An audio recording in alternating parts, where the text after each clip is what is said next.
I have a story for you. It's a dark one, a fable about a fortress and its king. A kingdom built, you see, not on stone, but on a terrible lie. I watched it all from the shadows, and it's a story about what happens when we build our walls so high that we can't even remember what we were trying to hide from in the first place.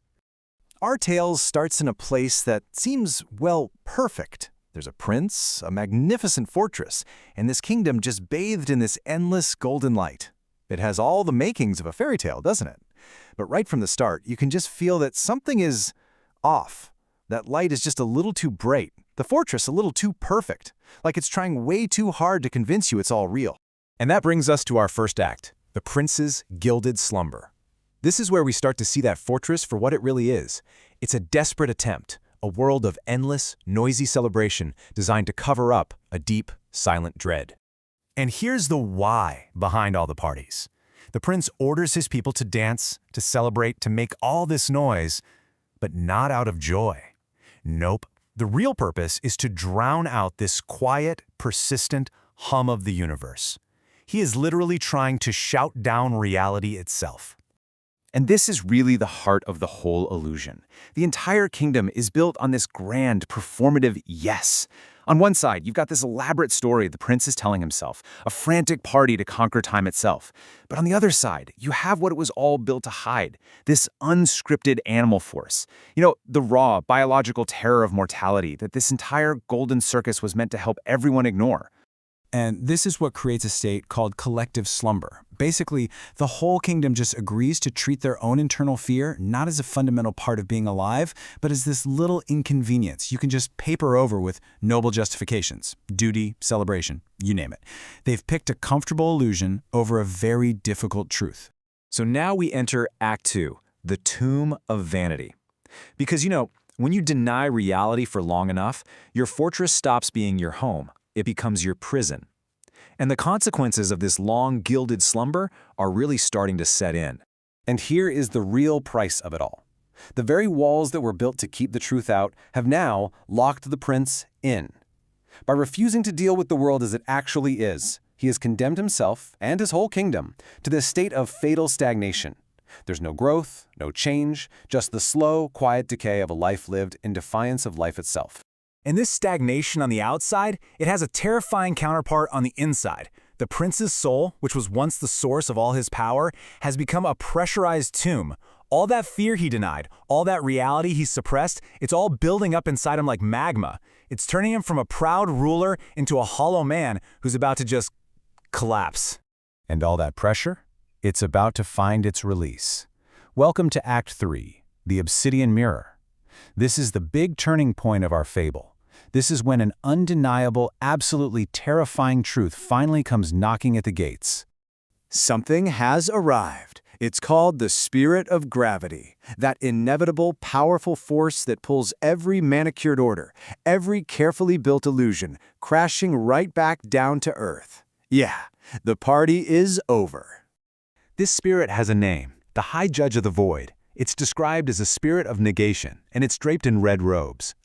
Its power doesn't come from armies, no. It comes from the thin, freezing air of absolute isolation, a place where all your comforting maps and beliefs are just dismantled.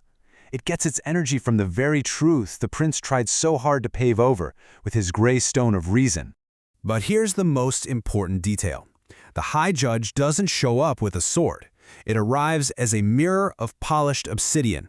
See, it doesn't need to attack the kingdom. Its only job is to reflect. And in its perfect, dark surface, the kingdom finally sees its own intellectual poverty and the slavish obedience they'd mistaken for loyalty. It reflects their vanity, and the illusion just shatters. Which leads us to a frantic final act. Act 4, the terrifying freedom. So what do you do when you're faced with that unbearable reflection? The prince doesn't fight. He flees. He runs from the truth, straight toward his final, inevitable showdown with reality.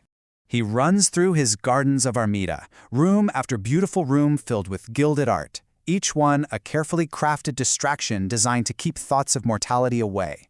But against the judge's perfect reflection, all these beautiful things are totally useless now. They offer no comfort, no escape. His flight finally ends at the edge of the seventh solitude. This is described as the absolute abyss of truth. It's that final point where you have to choose. Do you stay in the comforting, warm illusion of the herd, or do you step into the cold, terrifying freedom of what is actually real? And in that moment of choice, the prince, he falls. But the silence that comes after his fall isn't empty. It's not a void at all. It's the sound of reality, that hum of the universe he tried so hard to drown out, finally rushing in to fill the space his lies used to occupy. So what's the lesson in all this ruin? We find it in the aftermath, in our final act, the architect's flame. Our fable leaves us with two very different paths, a choice for anyone who finds themselves standing in the ruins of their own fortress.